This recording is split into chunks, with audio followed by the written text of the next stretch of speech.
읽은 누가복음 2장 41절에서 52절의 말씀을 중심으로 해서 더욱 사랑스러워 가시더라 라는 제목으로 말씀을 나눌 때 큰 은혜 되시기를 간절히 축원합니다.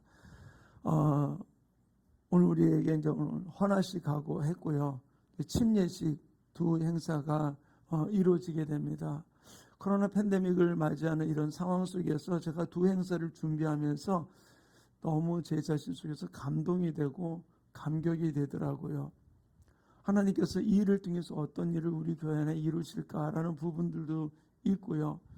진실로 어떤 면에서는 새 생명의 탄생이 일어나는 부분들도 고백하는 일들이거든요.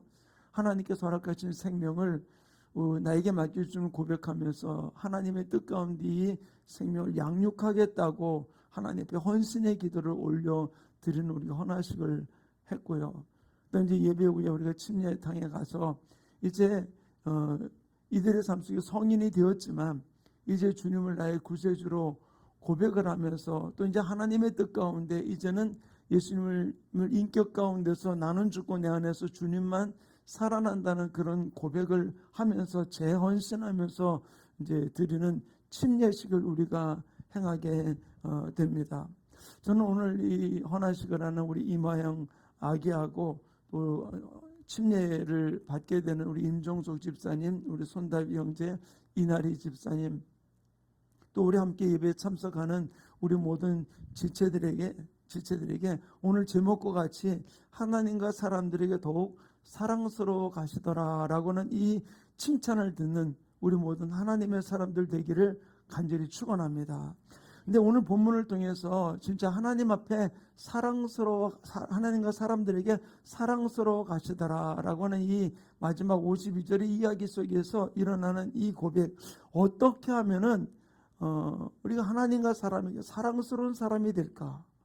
라고 하는 부분들을 오늘 본문에게 말씀을 몇 구절을 좀 살펴보면서 우리가 함께 하나님과 사람들에게 사랑스러워가는 하나님의 사람들 되기를 간절히 축원합니다. 첫 번째는 바로 성전에 올라가는 사람을 하나님은 사랑스러워하세요.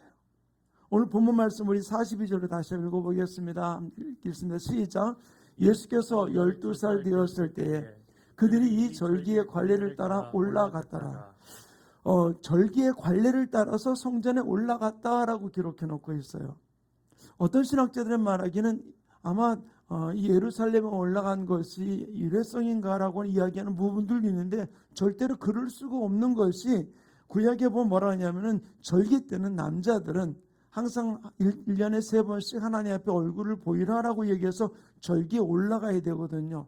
그러니까 요셉은 항상 올라갔을 거예요. 근데 이 아버지 요셉은 올라갔지만 이 예수님도 거의 볼 때는 같이 따라 올라갔을 가능성이 굉장히 많았는데, 특별히 이 사건을 기록해 놓은 곳은 이 12살 되었을 때에 예수님이 그 부모와는 다르게 홀로 이 성전에서 머물러 있었던 이 일들로 인해 가지고서 기록되어 있던 이 부분들의 모습이었기 때문에 아마 특별하게도 기록했던 것 같은 부분들이 있어요. 근데 관례를 따라서 매일 그들이 1년에 3차례씩 관례를 따라서 성전에 올라갔다라고 이야기를 해주고 있는 부분들, 우리는 알아야 돼요. 우리는 주님 앞에 관례를 따라서 하나님의 교회에 나와서 예배하는 일에 집중하며 달려갈 수 있는 삶이 이루어지기를 간절히 축원합니다. 왜? 우리가 예배가 중요한 부분들이거든요. 우리 교회 안에서 공예배를 드려야 될 이 부분들, 주일 예배, 수요일 예배, 우리 금요일 예배, 이 예배를 통해서 우리 주님 앞에 우리 온 마음을 드리면서 나갈 때 하나님이 이 부분들을 기뻐하시면서 우리를 사랑스러워하는 놀라운 역사가 일어나게 되는 줄로 믿습니다. 저는 늘 외쳤던 것이 바로 무엇입니까? 예배의 성공자가 인생의 성공자다. 우리가 예배에 실패하면 모든 것이 실패하게 되는 거예요. 우리가 주님 앞에 나와서 우리의 몸을 들이며 드리는 예배가 어떤 것보다도 중요하다는 사실이죠. 이 코로나 팬데믹을 맞이하면서 예배가 점점 제한되고 있는 부분들, 이제 20%였던 것이 또 4단계 되면서 10%가 되고 또 인원까지 제한하고 나가는 일들 앞에 여러 가지 많은 편법적인 부분들도 없잖아요. 일어나는 부분들 앞에 이제는 나라에서 허용을 하면서 한 공간 안에서 10%에 대한 부분들 99명까지 제한한다고 그러는데, 사실 저희 교회는 그렇게 많이 문제가 되지 않는 부분들, 오늘도 우리 공무원들이 다녀갔습니다만 우리가 제한되지 않지만 사실상 지금 1000명, 2000명, 4000명, 5000명 되는 그 성전을 가지고 있는 교회 99명만 들어가라. 진짜 어떤 때는 어불성설 같은 부분들이 있고요. 어떤 지금 코로나로 인해 가지고서 교회 모든 것을 폐쇄됐던 어떤 교회는 방호복, 지금 우리 코로나 팬데믹에 검사하는 그 선별 검사소에 있어 사람들이 있던 그 방호복을 전 교인들이 입고 1000명에서 예배드리는 그런 일들까지 벌어지는 모습을 보면서 저는 진짜 너무 마음 아픈 부분들이 있어요. 그러면서 우리 영상 예배로 해서 드리는 부분들도 있습니다만 우리는 알아야 돼요. 하나님 앞에 절기를 따라서 성전에 올라가 예배했더라. 우리 이 부분들 앞에 우리는 어떤 모습이든 간에 우리는 비대면이 아니라 대면 예배라는 사실을 우리는 기억하면서 이 자리에든 어떤 자리였든지 이 대면 예배, 내가 날마다 주님 앞에 올라가는, 성전에 올라가는 이 일 앞에 우리는 주저하지 말고 주님을 예배하며 나가는 아름다운 하나님의 사람들 되기를 간절히 축원합니다. 우리 하영이가 뱃속에서부터 엄마 따라서 아빠 따라서 이렇게 교회 나와 예배드린 이 부분들 얼마나 감사한지 몰라요. 우리가 태중에서부터 주님을 찬양하는 부분들, 바로 어떤 면에서 보는 이 예수님이 탄생했을 때, 마리아 뱃속에 있을 때, 바로 요셉의 침례 요한의 어머니를 방문했을 때 어떤 일이 벌어졌습니까? 태중에서부터 그 아기 예수님이 아기 태중에 있는 마리아가 찾아왔을 때 뛰놀면서 고백했던 우리 부분들을 볼 수 있잖아요. 이와 같이 태중에서부터 우리가 주님의 성전을 절기를 따라서 때를 따라서 계속해서 올라와서 예배드리는 이 부분들이 하나님이 기뻐하는 일이라는 사실을 우리는 기억하면서 어디서나 어느 곳이 하나님의 집임을 우리는 기억하면서 우리가 주님 전에 올라가 예배하는 하나님의 사람들 되기를 간절히 축원합니다. 두 번째로는 아버지 집에 있는 사람 되기를 간절히 축원합니다. 우리 누가복음 2장 49절을 같이 읽겠습니다. 함께 읽습니다. 시작. 예수께서 이르시되 어찌하여 나를 찾으셨나이까? 내가 내 아버지 집에 있어야 될 줄을 알지 못하셨나이까 하시니. 예수님을 찾으며 사흘길을 헤매던 부모들이 예수님을 성전에서 만났을 때 이야기합니다. 왜 이랬느냐고. 그때 예수님이 뭐라고 하니까 내가 내 아버지 집에 있어야 될 줄 알지 못하셨습니까? 사랑하는 성도님, 어떤 면에서 볼 때는 맹랑한 아이의 이야기에 12살 된 아이, 보니까 우리 손주, 큰손주 나이들하고 세용이 12살 된 아이가 찾으니까 내가 내 아버지 집에 있어야 될 줄 알지 못하셨습니까? 그러면 얼마나 황당하고 맹랑해 보이잖아요. 그렇게 이야기하는 아이를 만약에 본다면 여러분 어떤 마음이 들까요? 내가 여기 있어야 될 줄을 왜 몰랐어요? 라고 이야기한다면은 어쩌면 그 장소가 교회일 때는 그렇다 칠 수 있어요. 그런데 만약에 부모들이 원치 않는 장소였다, 전혀 생각하지 못했던 장소였다라고 할 때 어떻겠어요? 근데 여기에서 예수님은 내가 내 아버지 집에 있어야 될 줄을 알지 못하셨냐고 이야기합니다. 사랑하는 성도님, 저는 이 부분을 가지고 우리가 한번 생각해 봐야 될 부분들이, 우리가 내가 있는 어떤 자리가 하나님의 집, 하나님의 존전이라는 사실을 우리는 기억하기를 간절히 축원합니다. 욥은 하나님을 뵙고 난 다음에 이렇게 고백을 합니다. 욥기 42장 5절 우리 함께 읽겠습니다. 시작. 내가 주께 대하여 귀로 듣기만 하였사오나 이제는 눈으로 주를 배움나이다. 욥이 그 있던 그 자리가 어떤 자리입니까? 모든 것을 잃어버린 자리예요.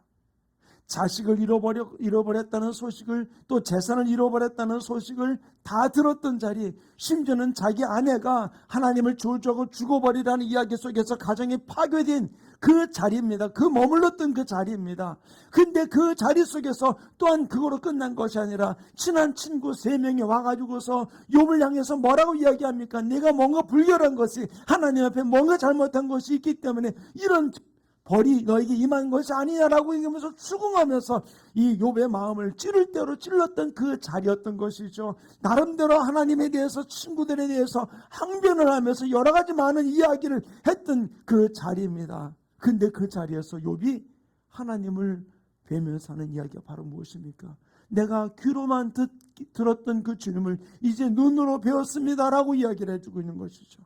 욥은 어떤 사람입니까? 하나님으로부터 사단 앞에서 칭찬을 했던 사람이에요. 욥기 1장 8절 말씀 우리 같이 읽어볼까요? 시작. 여호와께서 사단에게 이르되 내가 내 종 욥을 유의하여 보았느냐? 그와 같이 온전하고 정직하여 하나님을 경외하며 악에서 떠난 자가 세상에 없느니라. 하나님이 이렇게 칭찬했던 그 욥, 근데 그 자리가 욥에게는 어떤 자리였었어요? 실패의 자리요, 자식이 죽은 그 자리요, 가정이 파괴된 자리요. 근데 그 자리 속에서 욥은 하나님을 만나면서 이야기했던 것이 내가 귀로만 들었던 주님을, 하나님을 이제 눈으로 배웠습니다 라고 이야기해 주고 있는 것이죠. 저는 내가 있어야 될 곳, 그곳이 어디든지 그곳이 하나님이 계시는 집이라는 사실을 우리는 인정하는 삶이 이루어지기를 간절히 축원합니다. 그 자리가 실패한 자리요, 아픔의 자리요, 고통의 자리요, 고난의 자리. 욥은 바로 그런 자리였잖아요. 근데 그 자리를 하나님이 함께하는 자리임을 고백하며 나갔던 이 욥. 어떤 면에서 볼 때 부모가 뭐라고 얘기합니까? 왜 여기 있었냐고. 우리가 너를 찾느라고 얼마나 살 길을 찾으면서 고생했던 우리의 모습을 네가 왜 생각하지 못했느냐. 근데 예수님은 당당하게 내가 내 아버지 집에 있어야 될 줄을 알지 못했습니까? 라고 물어요. 사랑하는 성도님, 우리가 날마다 아버지 집에 있는 하나님의 사람 되기를 간절히 축원합니다. 내가 직장에 있을 때, 내가 가정에 있든지, 내가 어느 자리에 있든지, 친구들과 만남 자리에 있든지 그곳이 하나님의 집, 하나님의 성전이 되어서 그곳에서 주님께 영광 돌리는 아름다운 모습이 우리 모든 지체들 속에 이루어지기를 간절히 축원합니다. 저는 이 말씀을 보면서 바로 어떤 면에서 부모의 손에 이끌려 와가지고서 교회 성전에 올라갔던 이 예수님이었지만, 그러나 그가 내가 있어야 될 자리가 어디인지를 분명히 알면서 당당하게 고백하는 모습을 찾아볼 수 있어요. 사랑하는 충만교회 성도님, 우리가 어떤 때 내가 예수 믿기까지 부모에 이끌려서 내가 왔을지 몰라요. 그러나 이제 우리 삶에서 어떤 고백을 해야 될까요? 바로 이 자리가 하나님이 나와 함께하는 자리임을 고백하고 주님이 임한 자리임을 고백하고 주님 옆에 나아가는 아름다운 우리 충만교회 모든 성도들의 삶이 이루어지기를, 오늘도 하나씩과 침례식을 향하는 우리 모든 지체들이 이 고백 가운데 주님 앞에 나아가는 아름다운 삶이 이루어지기를 간절히 축원합니다. 세 번째, 요새 예수님의 모습 속에서 무엇을 찾아볼 수 있는가? 우리 51절 말씀 우리 한번 같이 읽겠습니다. 함께 합독합니다. 시작. 예수께서 함께 내려가사 나사렛에 이르러 순종하여 받드시더라. 그 어머니는 이 모든 말을 마음에 두니라. 세 번째로는 부모에게 순종하는 사람을 하나님이 사랑스러워하세요. 엄마에게 지금 혼났잖아요. 내 아버지와 함께 내가 얼마나 너를 찾았는지 모른다라고 꾸짖음 받았지만, 그러나 꾸짖음 이후에 요셉이 어떻게 했습니까? 집에 가서 부모님에게 순종하여 받드시더라라고 얘기해주고 있어요. 우리는 부모에게 순종하는 아름다운 모습이 우리 모든 성도들 속에 이루어지기를 간절히 축원합니다. 부모에게 순종하는 거 진짜 후회가 되는 부분들도 없잖아 있을 수 있죠. 저도 그렇더라고요. 아버님이 돌아가신 이후에 자꾸 그런 생각해. 우리 아들하고 이렇게 내가 생활을 하면서 느끼는 것 중에, 내가 그때 우리 아버지하고 좀 더 대화를 좀 많이 할 걸 하는 그런 생각이 좀 들 때가 있더라고요. 한 번도 제 기억에 아버지하고 저하고 둘이서 따로 나가서 어디서 뭐냐 해장국 하나를 먹더라도 식사를 했던 기억이, 둘만의 식사 시간이 한 번도 없었던 것 같아요.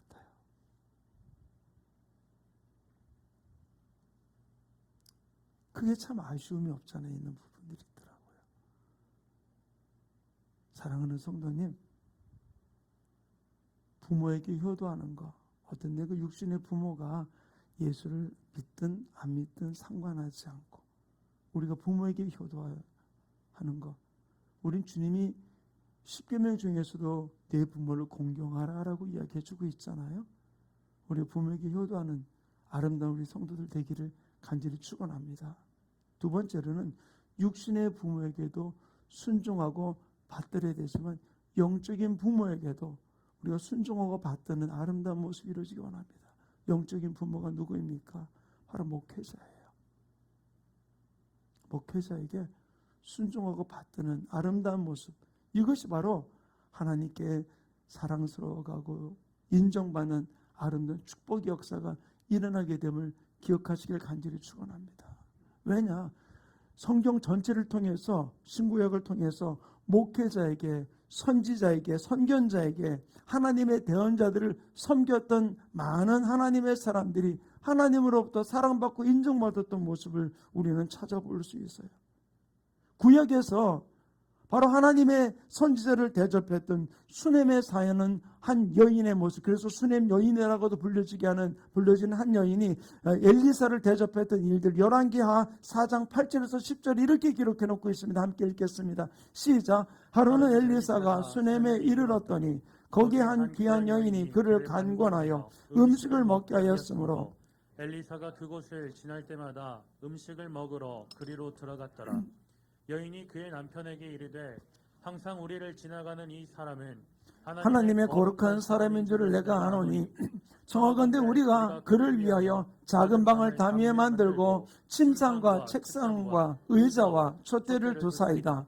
그가 우리에게 이르면 거기에 머물리다 하였더라. 바로 그가 하나님의 사람을 주시는 감동을 따라 섬겼던 일로 인해서 자식이 없던 그 집안에 자식이 있게 되었고, 또 그 다음에 그 동네에 기근이 일어나서 딴 곳에 피했다가 다시 돌아왔을 때 다시 그가 하나님이 함께하는 하나님의 사람의 아름다운 간증거리가 되었던 모습을 우리는 이후에 찾아볼 수 있어요.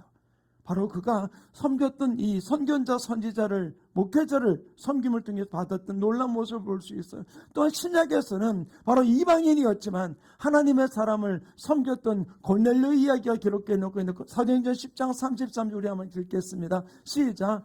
내가 곧 당신에게 사람을 보내었는데 오셨으니 잘하였나이다. 이제 우리는 주께서 당신에게 명하신 모든 것을 듣고자 하여 다 하나님 앞에 있나이다. 여기서 뭐라고 얘기해 주고 있습니까? 고넬료는 베드로를 청하면서 말하냐면 당신에게 명하신 모든 것을 듣고자 하여 베드로 앞에 있나이다가 아니라 하나님 앞에 있나이다라고 얘기했어요. 바로 베드로가 그 가정에 복음을 전하면서 어떤 일이 벌어졌습니까? 유대인에게 내렸던 동일한 성령의 임재가 그 고넬료 이방인의 가정 속에 임하면서 그들에게 침례를 주었던 놀라운 일들의 모습을 찾아볼 수 있어요.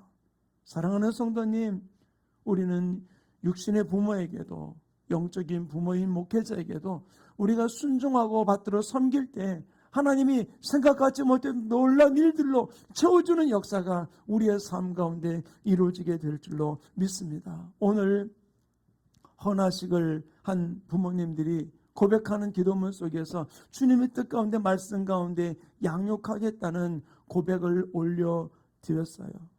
이 고백대로 아름다운 양육을 통해 더욱더 실제로 100억의 인구를 책임지는 리더로 가문을 빛내는 하나님의 나라를 빛내는 아름다운 귀한 딸로 양육되고 성장될 줄로 믿습니다. 또한 오늘 우리 침례 받으시는 분들 실제로 이제는 이 침례를 통해서 실제로 거기에 내 무덤이 되어서 내 이전에 가지고 있던 모든 것들이 철저하게 죽어지고 이제는 낮아지고 깨어져서 이제는 진실로 내 삶 가운데 하나님의 사랑하시는 하나님의 사람으로 나아가기 위해서 우리가 어떤 일들 속에서라도 하나님 중심, 재단 중심, 교회 중심, 목회자 중심, 그 다음에 예배 중심의 삶을 통해서 하나님 앞에 영광되는 귀한 삶의 역사가 우리 모든 지체들 속에 이루어지기를 간절히 축원합니다. 그럴 때 바로 이 모습을 바라보면서 하나님이 이야기한 것이 바로 무엇입니까? 이 예수님의 모습을 바라보면서 하나님과 사람들에게 사랑스러워 가시더라. 이 축복이 오늘 헌화식을 통해서 오늘 또 침례받는 분들 또 함께 이 모든 예배를 그들을 축복하는 우리 충만케 모든 성도들의 삶 가운데 또 영상을 통해서 예배는 우리 모든 성도들의 가정 안에 넘쳐나는 아름다운 모습, 그래서 하나님과 사람들에게 사랑스러운 사랑스러워 가시는 아름다운 사람들로 승리하는 축복의 주인공들 되시기를 간절히 축원합니다. 이 시간에 함께 기도하는 시간을 갖기 원하여 오늘 들으신 말씀을 기억하시면서 하나님, 내가 진실 하나님과 사람에게 사랑스러운 하나님의 사랑을 달려갈 수 있도록 주님 붙들어 주시고, 또 아버지는 오늘도 헌화식을 했던 오늘 침례받는 우리 지체들에게도 동일한 은혜로 부어달라고 오늘도 함께 합심해 기도하겠습니다. 사랑이 많으신 하나님 아버지, 오늘 말씀을 통해서 하나님과 사람들에게 사랑스러워 가시더라라고 얘기했던 예수님의 모습같이 그가 사랑받을 수 있었던 그 모습이 아버지 하나님 성전에 정기적으로 절기를 따라서 올라가면서 예배에 열심히 했던 그 모습,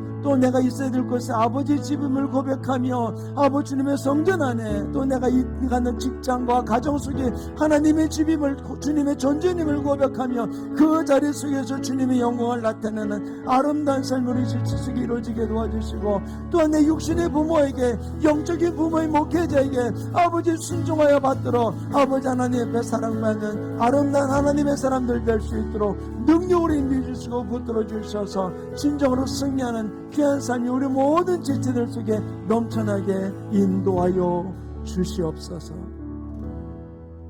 사랑이 많으신 하나님, 오늘도 예배를 통해서 또 우리 먼저 헌화식에 참여한 우리 귀한 딸, 또 부모들, 또 이제 침례로 영광 돌릴 우리 지체들, 하나님, 저희들이 진실로 하나님과 사람들에게 사랑스러워가는 아름다운 사랑받는 지체들로 주님 앞에 달려갈 수 있도록 인도하여 주시오며, 또 함께 저희를 축복하고 예배에 참석한 우리 모든 지체들이, 또 우리 충만교회 모든 성도들이 함께 하나님과 사람들에게 날마다 사랑스러워가는 사랑받는 귀한 지체들 되게 축복하여 주시옵소서.